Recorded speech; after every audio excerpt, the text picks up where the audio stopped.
Nah itu tentang salat fajar. Nah tentang ini dulu ada pertanyaan salat fajar nih, masih ada? Silakan. Jadi kan Rasulullah melaksanakan setelah salat itu sudah berbaring.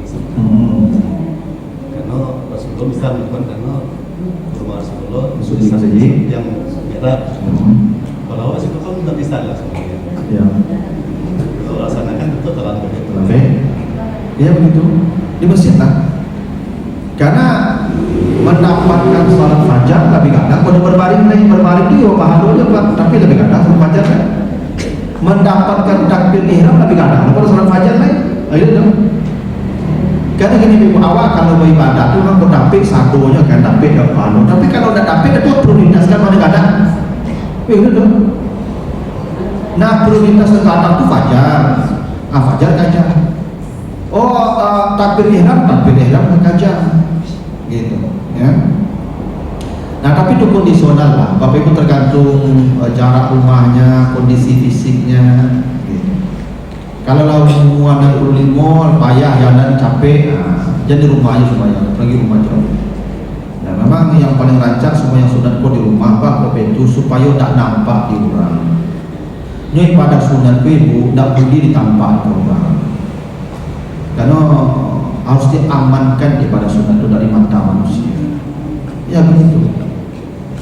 Makanya sebaik-baik sholat di rumah karena supaya tidak nampak di orang. Bahwa kalau semua yang sunat daki orang itu lambe. Tapi kalau surat di rumah cuma patuh sih Pak. Bisa 2 rakaat tuh sama saja. Karena awak daki orang tu mampu lambe kan takwi mencium orang panjang awak. Kalau semuanya daki orang cuma satu ayat siapa gitu. Baik semuanya cuti. Kan itu ingin depan mampu lambe semuanya. Timbul rumah surang tak boleh cepat tu dia kan. Malah pakai tamat dina. Ada bahan dia ada capek di rumah pergi kelas. Daripada lambe di sini takwi pulang. Itu makhluk disembunyikan salah sunat itu. Ibadah sunat itu disembunyikan ibu. Enak boleh dikasih tahu kurang puasa sunat. Ya, ibu pakai ihram itu kita gigi tahu kurang ihram itu. Aku mau dari tahu kurang. Kalau haji oke lah satu orang tahu apa aja orang kami jago ni jadi, ya kan kartun jadi. Ya. Tapi kalau umrah, ya pakai umrah. Lu saya lagi tahu orang umrah. Tonton saja. Iko undang lu orang sanagari Pak mendoa. Modusnya Pak mengundang apa mendoa. Tapi bagi tahu kurang dong. Ya kan? Maka diundang orang banyak-banyak ke rumah. Itu bagi tahu kan. Ya, Bapak Ibu, alhamdulillah ya. Aku besok kapit umrah. Tolong doanya. Itu minta doa, tapi bagi tahu kurang dong. Rapi. Ada di live-nya deh, di TikTok-nya, di Facebook-nya, ada update status untuk sementara. Tak ada itu nabi itu, tinggal kosong saja. Karena ibadah itu tidak boleh nampak di orang, bantuan itu. Itu makanya perintah salat malam tidak bersama itu. Ya ayyuhal muzammil qumil laila. Kumi itu satu-satu. Tidak kumu dah. Kalau salat wajib yang hukum akimu, bukan akimi. Akimu memang salat wajib kau berjamaah, tampak diurang, ya itu nampak syiarnya. Kalau salat sunat udah surat. Itu makanya ibu malam itu semua yang tahajud jadi jago-jago lah Pak. Itu kalau tak minta jagoan, dia selalu nyong bakul lalu dan kadang lagi malam dari semua yang masa bani jago. Ya nak ibu aku jago malam di kalalu niat tu aku jago. Beliau dapat niat lah. Ya lalu pagi itu. Jadi ibu puncang-puncang tu nampak tengah malam tu. Pak jago lebih kait kalau tahajud ibu bagi tahu ibu tahajud tu. Tapi yang mana itu. Maka kalau bisa ibu kalau mau wudu tahajud tu kamar mandi luar. Jadi kamar mandi sampai lalu tu. Kadang-kadang ibu pun tidak menjago apa, tapi masuk kamar mandi coba tangga kamar mandi itu menjago ulang. Kalau bisa air sampai nabe kuning, supaya Tidak boleh pada orang mengganggu ulama. Maka sering saya sampaikan itu di awal, mungkin orang beragam atau bagian non muslim bagi awal. Itu mengaji sebelum subuh itu jam hampir mulai sekali mau sebenarnya, enggak seperempat jam 20 menit menjelang azan untuk membangun orang misalnya. Kalau jam hampir mengganggu orang lalu ke rumah. Kadang maaf awak tidak seragam lebih bu. Itu perlu pikirkan begitu. Kalau azan memang perintah waktu neraka. Tapi kalau mengaji-ngaji kan tidak. Sekadar mengingatkan membangunkan aja. Panjang mana waktu saja menjelang azan jangan. Ya mengganggu orang itu tidak boleh, ibadah kita tidak boleh mengganggu orang. Makanya Nabi ada sahabat sedang sholat sunnah, ada sedang baca Quran. Nabi datang yang baca Quran itu. Kata Nabi, lunakkan suaramu. La tajhar bil Quran, jangan kau keraskan baca Quran. Kenapa? Nih, temanmu lagi beribadah. Ibadah, tidak boleh mengganggu ibadah orang. Itu ibadah, tidak boleh mengganggu ibadah orang. Ya. Tapi orang lain itu kasih Apa? orang lain itu ketemu kasih lo. Ya kecil, ya sebagian. Tidak seluruhnya tuh Pak. Ada yang sebagian kesal jengkel ya. Karena selalu manusia itu saleh, Pak. Banyak yang saleh. Ya memang begitu lah. Karena itu bukan azan. Kalau azan itu panggilan itu. Kalau ini kan sekadar mengingatkan orang. Makanya dulu ada azan 2 kali, sekarang ada azan 2 kali. Maka rentang waktunya mungkin agak 20 menit atau 25 menit menjelang azan supaya orang mungkin buang air dulu yang terlampir itu supaya fajar. Ya intinya jangan mengganggu intinya. Ya kalau kita seragam semua, saleh semua, jam sampai itu pukul lagi dia. Kan tak satu orang bisa dari mujahadah dulu. Ya. Nah itu tentang salat jangan. Nah sekarang mengqada salat. Bapak Ibu begini, prinsipnya tidak ada perintah Nabi mengqada salat, tidak ada. Aisyah berkata, numaru biqada isyam wala numaru biqada salat. Kami hanya disuruh mengqada puasa yang tinggal, tidak pernah disuruh mengqada salat yang tinggal. Misalnya bapak-bapak preman kadang apapun, dari mulai muda sampai tua preman kadang semayang indah dosa banyak. Lau mulai 50 taubat beliau. Nah, semayang tidak selama lah. Ya 35 tahun dah semayang misalnya. Itu bahas semayang 35 tahun sudah taubat, salat selesai. Nah, nanti baca surat Hud 114. Aqimis salata tarafain nahar wa zulafan minal lail innal hasanat yuzhibnas sayyi'at. Kata Allah, dirikanlah salat. Ketika engkau salat, maka semua dosamu sudah dihapus. Itu kaidah. Kalau engkau salat, maka semua dosamu sudah dihapus. Jadi salat yang tinggal selama ini tidak ada perintah diqada. Tapi puasa yang 35 tahun qada.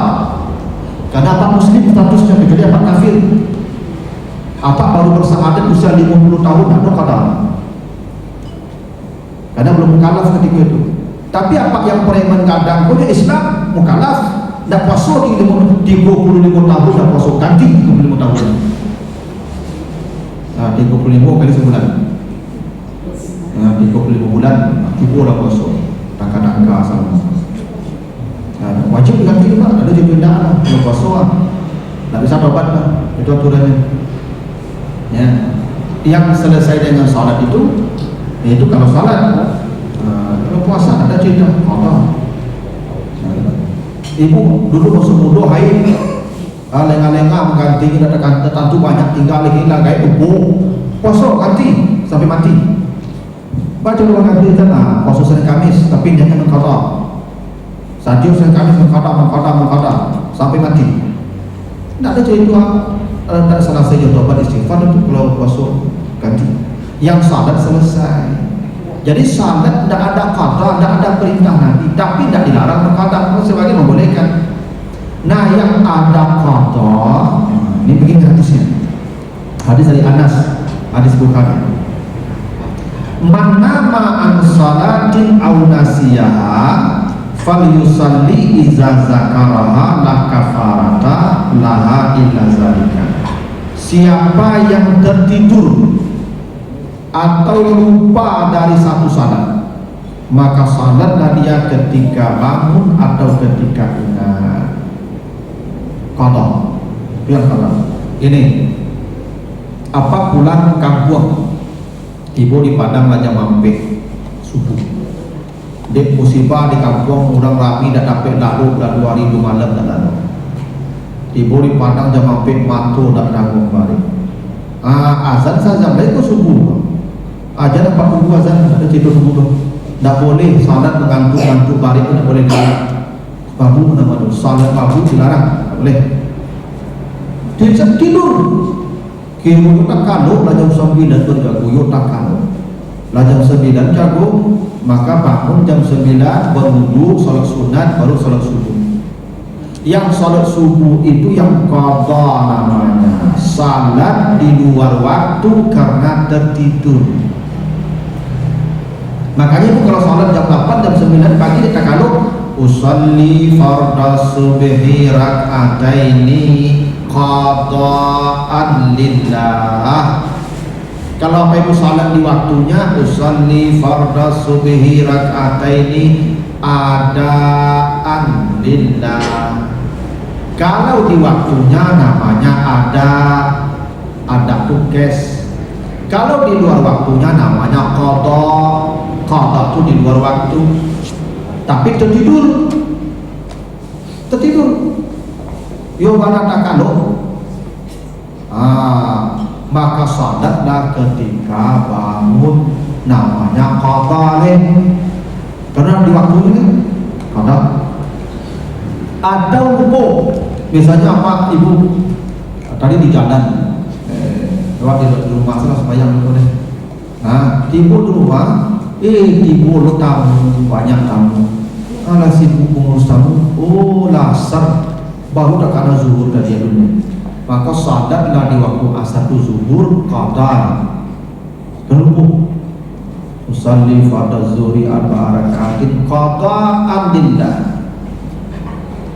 Atau bisa kita karena laisa latang mana bingung apa zuhur salat zuhur tengah malam mengqadha. Karena salat ketika ingat itu kaidahnya. Atau bisa jadi dah saminggu karena apa? Ya. Tadi salat zuhur lupa. Lah saya disuruh ada kananya Pak. Aku saya pandang ada salat zuhur masalah ada saya dong. Karena begitu perintahnya salat ketika ingat. Ini lupa, yang mana lupa? Ada dulu tu. Biasa dari dalam mau tinggal. Dia lupa.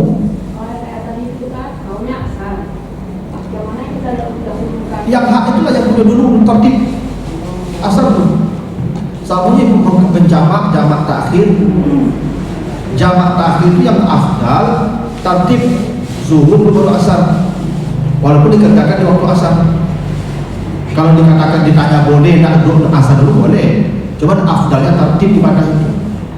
Yang dulu. Itu kalau tertidur. Ya. Nah, bahkan Bapak Ibu, ini dalam hadis Umar bin Husain, ya. Jadi diceritakan Nabi itu pernah dengan sahabat terlambat bangun, lataran malam tinggi kecuali lahangnya tanpa bayang-bayang itu pohon-pohon, ya. Maka Nabi kemudian suruh sahabat azan. Ini dah jam 10 azan jam 10 kenapa tidur? Lalu Nabi salat sunat 2 rakaat dulu qabla subuh, baru kemudian iqamat subuh. Itu menunjukkan ibu kalau terlalu jam pagi itu jam 9 jatuh, dia salat subuh dulu, salat sunat tetap. Itu saking pentingnya salat sunat sebelum subuh itu, sampai Nabi begitu. Ya, diceritakan Nabi di satu perjalanan, fanamu an salatil fajar, fastaikazu biharis syamsi, fartafa'u qalilan hatta istaqallat asy-syamsu, summa amara muazzinan fa'azzana fasalla rak'atain qabla fajri summa aqama summa sallal fajra. Itu yang saya ceritakan artinya tadi. Nabi dalam perjalanan tertidur bersama sahabat, itu kan tidak ada alarm. Yang namanya perjalanan capek, dan tinggi matahari, Nabi terbangun, bangun semua sahabat. Habis itu azan kata Nabi. Setelah azan, Nabi sholat 2 rakaat, dan setelah itu baru Nabi sholat subuh bersama sahabat. Nah, niatnya qada ya kalau tidur. Ibu kalau terlambat jago salat tidak di waktunya lain qada, itu yang qada namanya. Itu yang qada. Ya. Bukan mengqada salat yang sengaja tinggal bertahun-tahunnya lalu. Yang sengaja tinggal dapat selesai. Yang tertidur baru qada. Ya. Yang sengaja ditinggalkan karena pembangkangan di masa lalu dapat salat selesai. Tapi yang tertidur baru yang qada atau terlupa. Ya. Ini hadis dari Yahya bin Sa'id. Itu diceritakan. Jadi ini Yahya bin Sa'id, dia salat setelah salat subuh. Dia salat setelah salat subuh. Ya. Setelah salat berdiri dia salat 2 rakaat. Nabi tengok, ini Yahya bin Sa'id, ini kenapa salat subuh? Setelah salat subuh dia salat. Nah, dibiarkan Nabi. Setelah selesai salam, didekati Nabi. Apa kata Nabi kepadanya? Mahazihis salat. Engkau salat apa? Apa salat yang kau kerjakan setelah salat subuh? Maka katanya, tadi saya terlambat datang ke masjid karena tertidur. Sampai di masjid sudah salat subuh kau. Saya salat subuh dan saya tidak pernah meninggalkan salat sunat sebelum subuh. Maka ini saya qada. Maka fasakatan Nabi diam wa madat berlalu wa lam yaqul syai'an. Nabi tidak mengatakan apapun kepada Yahya bin Sa'id. Jadi salat sunat pun boleh diqada. Jadi kalau salat fajar tadi boleh dilakukan setelah salat subuh. Boleh. Itu hadis Bukhari. Ya. Ibu bapak yang tak sempat salat fajar boleh dikerjakan setelah salat subuh dengan catatan. Apa catatannya? 1, bapak itu tertidur, yo mana tak kalau pas bangun orang lagi kamar, baik kamar tadi orang lagi salat subuh. Nah, 2, bapak ibu tidak pernah meninggalkannya selama ini. Itu syaratnya. Tapi kalau acuk tinggal baru dekat rajanya sudah. Yang kedua memang sholat berjamaah di masjid. Kalau rumah di masjid. Kalau kasus orang seperti itu dia boleh menggantinya setelah sholat subuh. Tapi ini kasuistis, tidak berlaku general. Itu kenapa Nabi diam, tidak membolehkan, tidak melarang. Itu dalam ilmu hadis namanya hadis takriri. Hadis takriri itu hadis yang tidak dikatakan Nabi, tidak diperbuat Nabi, tapi ada kasus Nabi mendiamkan. Itu namanya takriri. Kalau tadi kata Nabi 2 rakaat di waktu fajar lebih baik dari dunia dan isinya. Itu namanya hadis qauli. Nabi katakan. Dan itu hadis yang paling tinggi nilainya, general. Itu berlaku semua umum.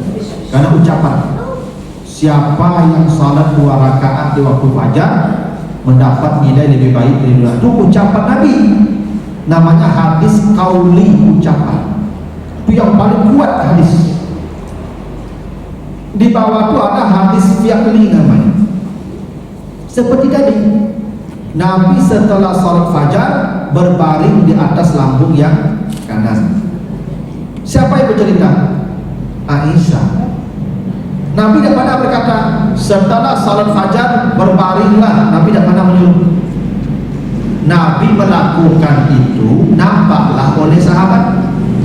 Sahabat bercerita tentang perbuatan Nabi, itu namanya hadis fi'li, perbuatan Nabi yang diceritakan sahabat, dan itu untungnya dibawa kauli, ucapan. Yang paling dibawa namanya hadis takriri. Nabi tidak menyuruh, Nabi tidak memperbuat, tapi ada satu kasus Nabi mendiamkan untuk menunjukkan itu perkara kasuistis. Begitu. Sama dengan pertanyaan sahabat. Ada sahabat bertanya, ya Rasulullah, saya melakukan azal. Azal itu artinya melepaskan sperma di luar. Nabi tidak mengatakan boleh, Nabi tidak mengatakan jangan, Nabi diam saja. Diam itu maksudnya kondisional. Kalau memang orangnya, misalnya istrinya sakit, tidak bisa lagi mungkin hamil, mungkin bermasalah melahirkan, silakan. Tapi istrinya muda, sehat, bisa beranak 20, bintinya banyak, tak boleh. Boleh. Itu kasuistis, tidak berlaku general. Kalau Nabi katakan berlaku semua. Nah, hadis mengqada salat fajar itu hadis takriri namanya. Ya, kasus. Nah, saran saya nanti Bapak Ibu kalau mengqada salat fajar tadi, jangan di masjid, di rumah saja. Sudah sembahyang subuh, pulang kita. Sudah di rumah, ganti yang tadi. Bok di masjid, beko tidak satu orang mendengar pengajian loh. Tidak satu orang tahu di hadis kok. Beko ibu sembahyang sunat, sudah sembahyang subuh, beko jadi fitnah. Malunya mengaji lah sasid lah. Aduh lo sembahyang sunat sudah subuh bagai. Karena ada hadisnya. Tapi itu tidak general, kasuistis. Ya generalnya tidak boleh lagi setelah subuh sampai terbit matahari. Nah itu dua ya, tentang salat fajar dan mengqada salat, tentang salat yang dilarang setelah subuh dan asar, serta setelah subuh belum nih karena waktu isya sudah masuk. Nah itu dulu Bapak Ibu, ada pertanyaan lagi Bapak Ibu? Tidak ya?